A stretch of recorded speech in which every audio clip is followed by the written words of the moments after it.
Ada yang melihat ini sebagai musibah, sudah berpikir tentang, wah ini dampaknya boleh jadi akan terjadi.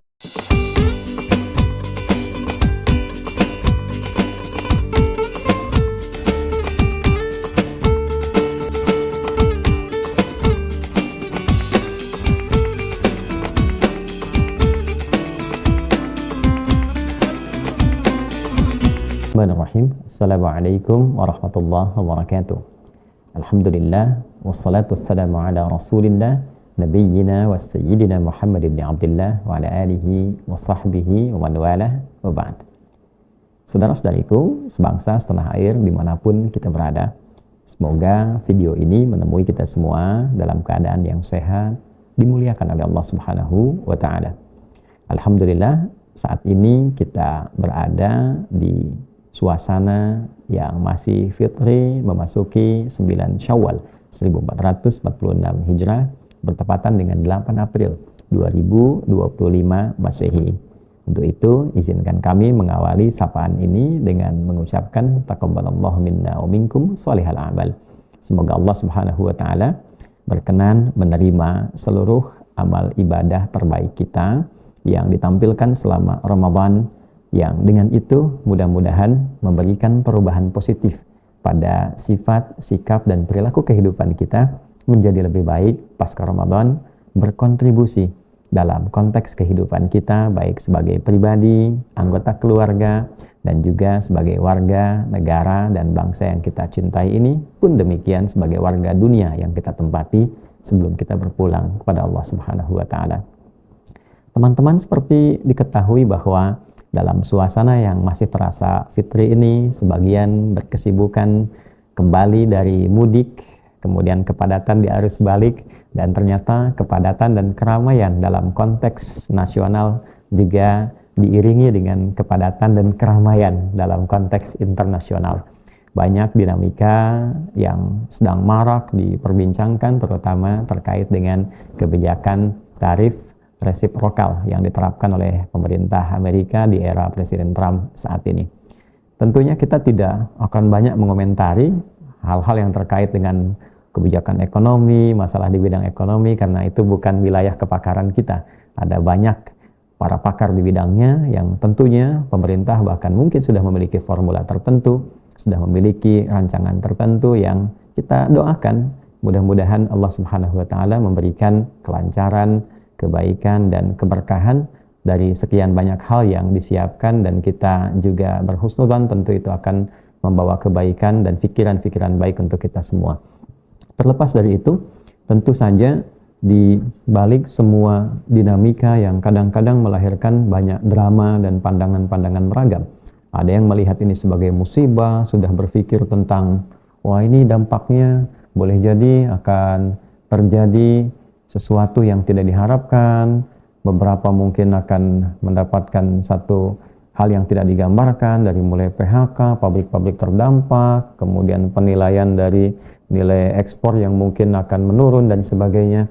Nah, saya ingin mengajak kita semua berpikir yang berbeda, karena di setiap peristiwa yang kita alami selalu ada hikmah yang menstimulus potensi-potensi positif yang mungkin bisa kita tampilkan. Blessing in disguise, belajar dari sesuatu yang mungkin kita kira ada sesuatu yang kurang tepat, kurang baik, kurang sesuai, ternyata di balik itu mungkin ada celah-celah potensi-potensi positif yang justru bisa meningkatkan kemaslahatan dan kesejahteraan kita jauh lebih baik dari sebelumnya. Kalau bahasa Al-Quran di Al-Baqarah ayat 216, kutiba alaikumul qitalu wa huwa kurhul lakum wa asa an takrahu syai'a wa huwa khairul lakum wa asa an tuhibbu syai'a wa huwa syarrul lakum wallahu ya'lamu wa antum la ta'lamun. Atau kama qala Allah Subhanahu wa ta'ala. Diwajibkan atasmu mengendalikan dirimu, memerangi dulu perasaan-perasaan negatifmu pada setiap peristiwa yang kita saksikan yang boleh jadi kita tidak suka melihat itu. Dalam konteks ini ayat turun tentang kewajiban mengikuti bela negara, kewajiban ikut dalam aksi militer untuk membela negeri, yang kadang-kadang tidak semuanya merasakan nyaman dengan itu. Ya, tapi ada banyak hikmah kebaikan yang kadang-kadang hadir di baliknya. Nah, hukum mengatakan al-ibratu bi umumil lafzi la bi khususis sababi. Hikmah itu, hukum itu diambil berdasarkan keumumannya, bukan sifat khusus sebabnya. Jadi konteks umum dari ayat ini ingin memberikan kesan bahwa kadang-kadang ada peristiwa-peristiwa yang secara zahirnya, kasat matanya kita lihat kita nggak suka. Ini nggak ideal. Nah, menghadapi situasi yang tidak ideal, merasa kita nggak nyaman, jangan langsung bergejolak dulu. Walaupun timbul itu biasa, tapi kendalikan dulu. Tetap jernih berpikir. Nah, inilah dahsyatnya Quran. Dalam situasi ujian terberat pun yang dihadapi, tetap jaga kejernihan berpikir, ketenangan jiwa, sehingga setiap putusan itu bisa diambil dalam kondisi hati yang tenang, dalam kondisi pikiran yang jernih. Dan jiwa yang tenang itu senantiasa melahirkan pikiran-pikiran yang cemerlang. Dari pikiran itulah muncul ide-ide, muncul kreativitas, muncul inovasi, dan seterusnya. Boleh jadi, kata Al-Quran, apa yang nggak kita suka, di balik itu ada kebaikan-kebaikan yang mungkin bisa kita raih. Dan di balik yang kita lihat itu ideal, mungkin ada yang kurang tepat juga, yang kurang sesuai dengan kebutuhan kita. Wallahu ya'lamu wa antum la ta'lamun. Karena Allah tahu tentang masa depan, tahu tentang kebutuhan yang terkait dengan aspek yang kita perlukan. Sedangkan kita berpikirnya hanya mencukupi keinginan saja. Nah, di titik ini, apa yang ingin kita utarakan adalah, boleh jadi kebijakan-kebijakan yang dibuat di negeri Paman Sam dari jauh itu bagi kepentingan di sana mungkin terlihatnya sudut pandang A. Bila kita melihat dengan sudut pandang yang lain, sama-sama berpikir positif karena tak mungkin kita bisa mengendalikan sistem di tempat lain. Kita tidak bisa mengatur hukum di tempat lain, tapi kita bisa membawa energi itu untuk mengaktifkan potensi yang lainnya. Mengapa kita tidak berupaya untuk mengajak seluruh lapis negeri kembali mencintai produk-produk dalam negeri, mengaktifkan potensi perputaran ekonomi itu untuk karya-karya anak bangsa, dari mulai UKM-UKM-nya, produk-produk yang dibuat oleh orang-orang kita, orang-orang Indonesia, semuanya kita kumpulkan, yang asli dari kita, putarkan itu di dalam, cintai produk-produk dalam negeri. Orang yang tumbuh berkembang di era 90-an tentu seringkali dengar iklan pada masa itu, cintailah produk-produk dalam negeri. Ya, saya selalu punya harapan dan mengajak pikiran positif bahwa di setiap pemimpin itu ada era kebaikan-kebaikannya. Bung Karno punya nilai kebaikan-kebaikannya. Di era Pak Harto ada nilai kebaikan-kebaikannya. Demikian sampai dengan saat ini. Dulu di era Pak Harto ada iklan yang seringkali menampilkan, bahkan presidennya terlibat untuk berbicara tentang ketahanan pangan di dalam negeri, berbicara tentang mencintai produk-produk dalam negeri, berbicara tentang serbuan pasar yang tidak terkendali di masa depan dan sebagainya. Saya kira kebijakan-kebijakan di luar, kita tidak melihatnya hanya sekedar keputusan, kebijakan, penguatan kembali di dalam. Kalau Amerika punya cerita, kenapa kita tidak membawa narasi sendiri untuk kebanggaan bangsa kita? Kenapa kita tidak mulai untuk menulis cerita kita sendiri? Di sana menerapkan tarif resiprokal untuk kita 32%, di sini kita buat cerita. Dengan tarif itulah kita berterima kasih karena kita ingin aktifkan kembali aktivitas mencintai produk dalam negeri, menghidupkan ekonomi di dalam, sehingga perputarannya akan berlangsung banyak di dalam. Yang kedua, saya kira ini juga trigger untuk membangun persatuan di antara kita seluruhnya, tanpa kecuali. Baik yang di pemerintahan, pengelola negeri, pemimpinnya, dengan rakyatnya. Ini waktunya kita bersatu, berpikir untuk keutuhan negeri seutuhnya, untuk negara yang kita cintai ini. Saya kira ini jeda, ini transisi yang sangat baik, supaya semua pertengkaran-pertengkaran pikiran dalam dunia politik kita bisa simpan itu dan kita arahkan energinya kepada energi yang sama untuk mencintai negeri kita, menjaga negeri kita, membangkitkan kembali kekuatan ekonomi dalam negeri kita. Kalau boleh diistilahkan, saatnya membangkitkan ekonomi kerakyatan kita, dari rakyat untuk rakyat, dan bersatu antara pemerintah dengan rakyatnya, memikirkan betul. Oleh karena itu, saya harap mesti ada harmoni yang baik di lingkungan politik, baik itu dari legislatif dengan konstruksi dan formulasi kepartaiannya. Ya, sudah saatnya menepikan kepentingan-kepentingan parsial, menghilangkan praktek politik industri. Ya, saya kira ini sangat dipahami walaupun bahasa saya sangat tajam di sini. Kalau dijadikan politik itu sebagai industri, harus ada modal, harus dikembalikan dan sebagainya, maka tidak akan pernah kita berpikir untuk kemajuan dan kekuatan serta keutuhan bangsa.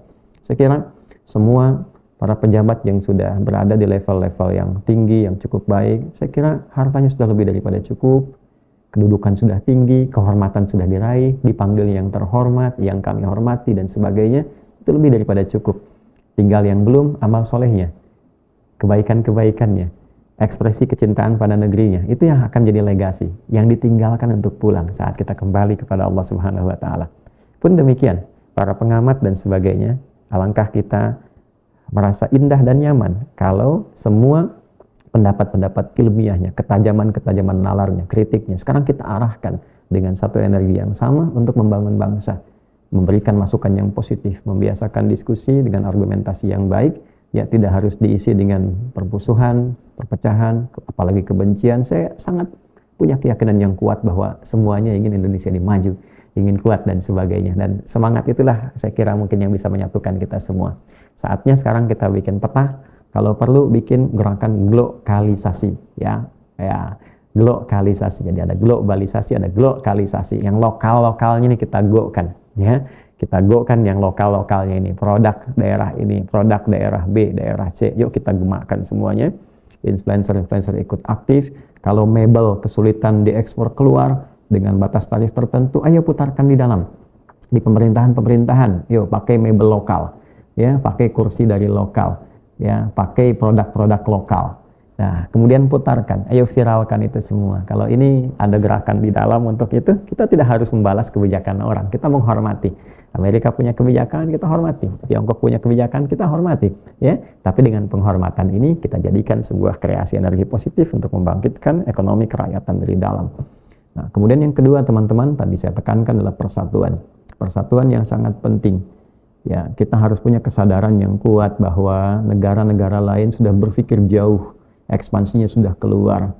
Ya, mereka sudah kebijakan bukan di dalam lagi, tapi sudah membuat narasi untuk mengangkat isu-isu di dalamnya sehingga punya kekuatan, mengembalikan kembali kepercayaan diri. Amerika punya slogan, bikin ceritanya sendiri, ya, bahkan membuat kebijakan dengan Liberation Day, ya, hari untuk mereka kembali bisa merasakan kebebasan, kemerdekaan. Itu kan cerita ke dalam, ya. Kita ini makhluk homo narans, ya, makhluk yang selalu lekat dengan cerita. Korea punya Korean Waves, ya, gelombang Korea. Kemudian Tiongkok punya Chinese Dreams, ya, mimpi-mimpi Cina dan seterusnya. Jadi semuanya punya narasinya sendiri. Nah, saatnya kita bangun narasi, kita tulis cerita lagi, ya, kita deskripsikan bagaimana kebesaran Indonesia yang harus kita bangun menuju generasi emas ke depan 20 tahun yang kita harapkan itu. Nah, jadi saya kira itu. Kemudian yang terakhir, barangkali saya punya keyakinan juga pemerintah sudah melakukan kajian terhadap opsi-opsi ini, tapi tidak juga keliru kalau mungkin, dan tidak ada salahnya kalau mungkin juga kita mengusulkan untuk memperkuat dari 9 langkah yang pernah dipublikasikan dari BI 1 sampai 9, dan ada di nomor 9 itu kalau saya tidak keliru juga ada pertemuan di tingkat ASEAN dan seterusnya. Saya kira akan jadi bagus kalau ada alih konsentrasi untuk penguatan kemitraan di wilayah ASEAN. Jadi bukan sekedar nama, tapi betul-betul optimalisasi dalam bidang kerjasama itu, khususnya di bidang ekonomi. Ya, kalau sulit ke negara di luar, mau ke Eropa, ke Amerika, kenapa kita tidak bekerja sama di lingkup masyarakat serumpun di ASEAN? Produk-produk kita, ya, bisa kita kerjasamakan, baik itu yang di Malaysia, di Brunei, di Filipina, ya, kemudian di Thailand, di Vietnam dan sebagainya. Kan kita bisa tukar produk di lingkungan itu. Kalau nggak bisa keluar sana, kenapa nggak kita maksimalkan di dalam? Tapi itu tentunya usulan dari kita, wilayah yang punya otoritas kan di pemerintahan dan sebagainya. Ini hanya kontribusi yang kita pikir sebagai wujud kecintaan kita pada bangsa ini. Ya, bila itu ada baiknya, alhamdulillah bila diterima. Bila ada yang tidak sesuai, ya diabaikan saja. Mungkin sudah ada formulasi yang lain dan sebagainya. Tapi lebih dari itu, sesungguhnya saya ingin mengajak, mari kita jaga negeri ini, cintai negara kita ini.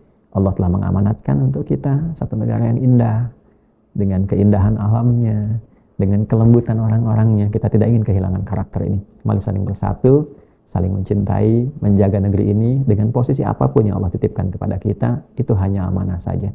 Pada akhirnya kita akan tinggalkan.